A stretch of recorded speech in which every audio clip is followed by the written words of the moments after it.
Greetings of peace, love, and harmony. I am Mandisa Mosi, and I have been very hesitant about doing this video because I haven't been fully honest with myself about No, I've been honest. For me, I'm the type of person, I have a Virgo moon. So I'm like, I have to have my outlines, I have to have this, I have to have that before I go live, before I do a video, before anything.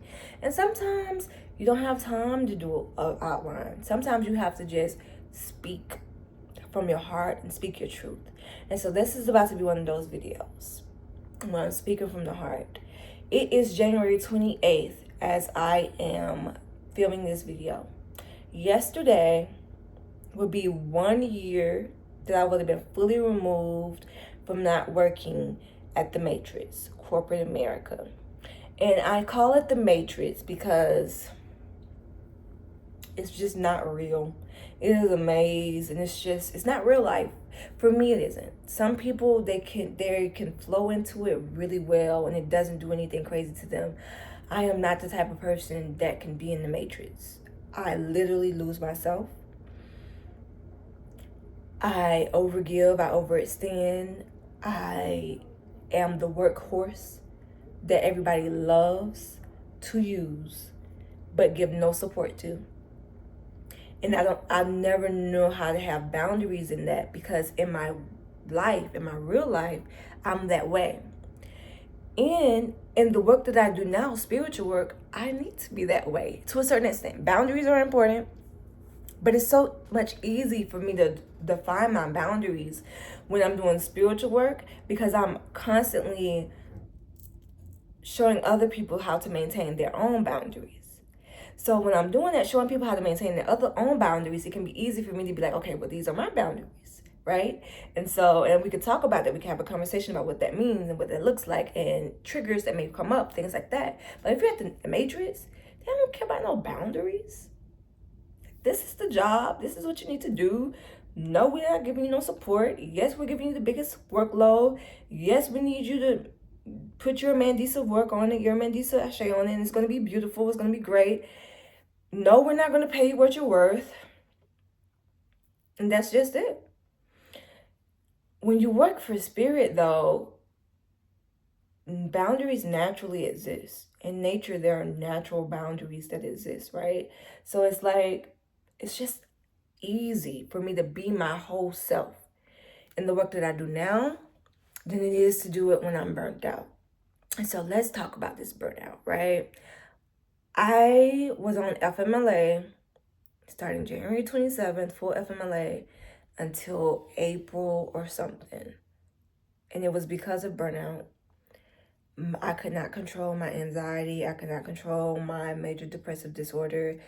I was still in the cult land because I am a cult survivor, for those of you who maybe knew. I just had so much. I was tired. I was tired of living. It was just a point where I was like, I don't care. I might just go play in traffic today. Who cares? Like, it was like that. Like, and burnout is one of those things, like, we call burnout, but it's really, we're being exploited at work. And we have fears because this workplace is where I have my livelihood. These people have my livelihood in their hands. For those of us who did not come for money or don't have a nest egg, they have my month-to-month bills, how I'm going to eat, in their hands. So I have to do blah, blah, blah. And so burnout for me came, and it will always come at my jobs. Like, I have gotten burnout chronically from jobs because of that relationship I have with them. I give my all, not be compensated. I get burnt out. And two, because I also was in a cult since 2018, so I'm managing crazy, hectic jobs in logistics, as well as being in a cult. And if you know anything about cult life, we're talking about 24 hours being up, and I have to go to work. Cult. So, it's not burnout was always inevitable for me with those conditions, right? And so I had to learn to accept in my during my PHP process, I had to learn to accept that in order for me to not go crazy again, not lose myself again, I said there's some things that have to change. And so they literally created what's those things called? Work accommodations for me. My job was like, nope. So they let me go. They did not care that I managed the biggest book. They did not care that I was bringing in the biggest income.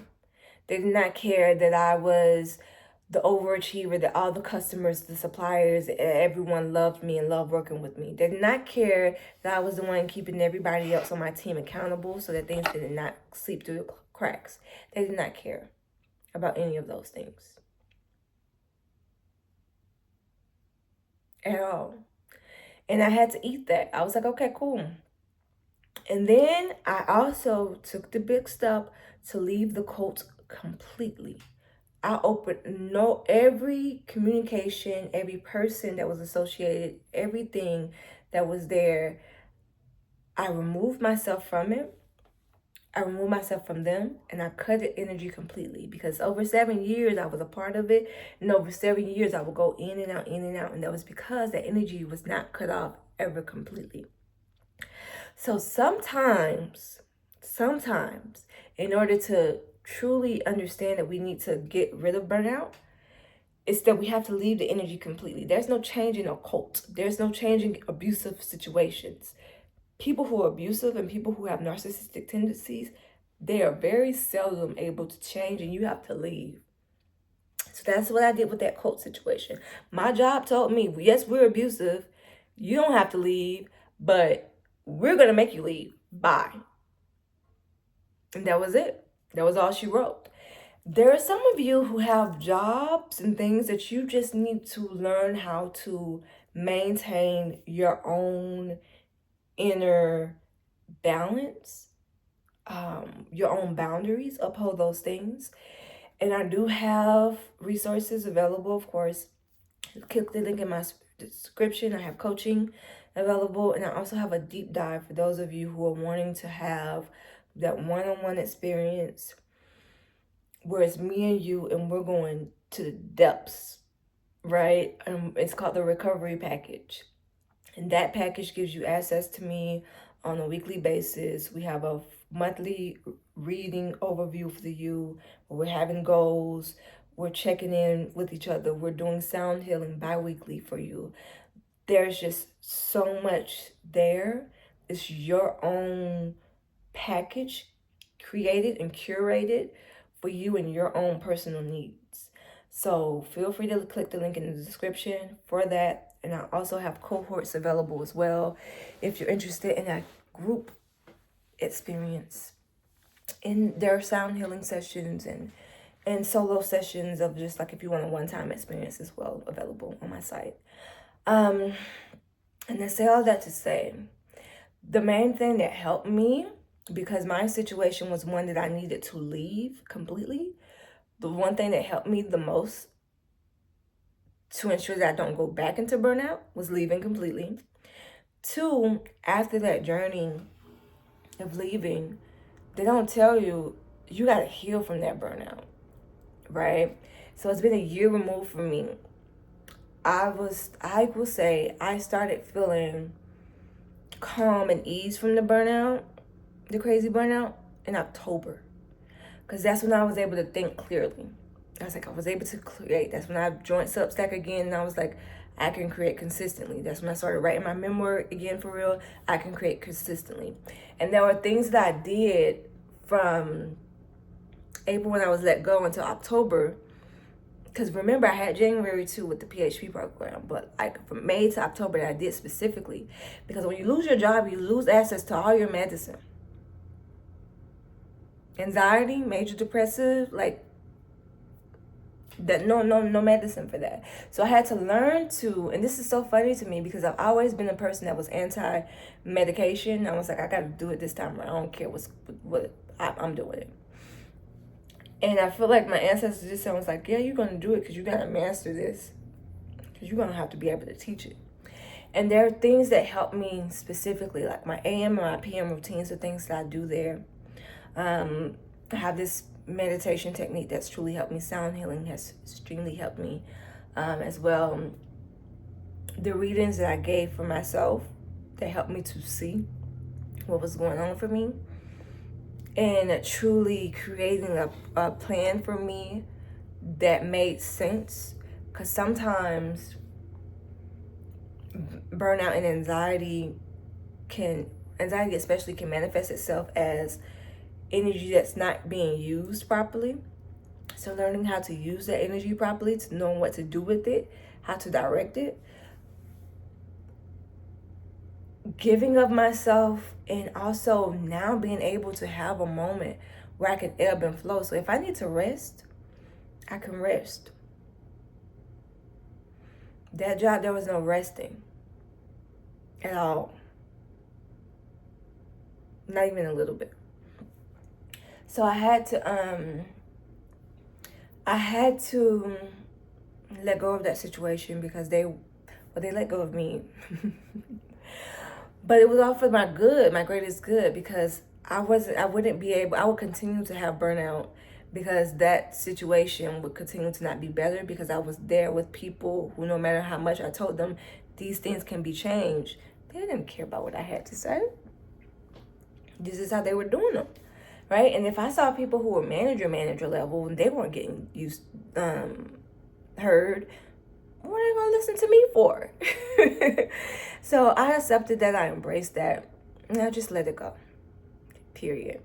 Again, click the link in my description for additional information. Like, comment, subscribe. I would love to journey with y'all on this burnout experience. Oh, I'm hosting a free event, y'all. Please look down. It's a free event for mindfulness. That is one of the key elements to that assisted me. So you can, if you don't have it right now to pay, because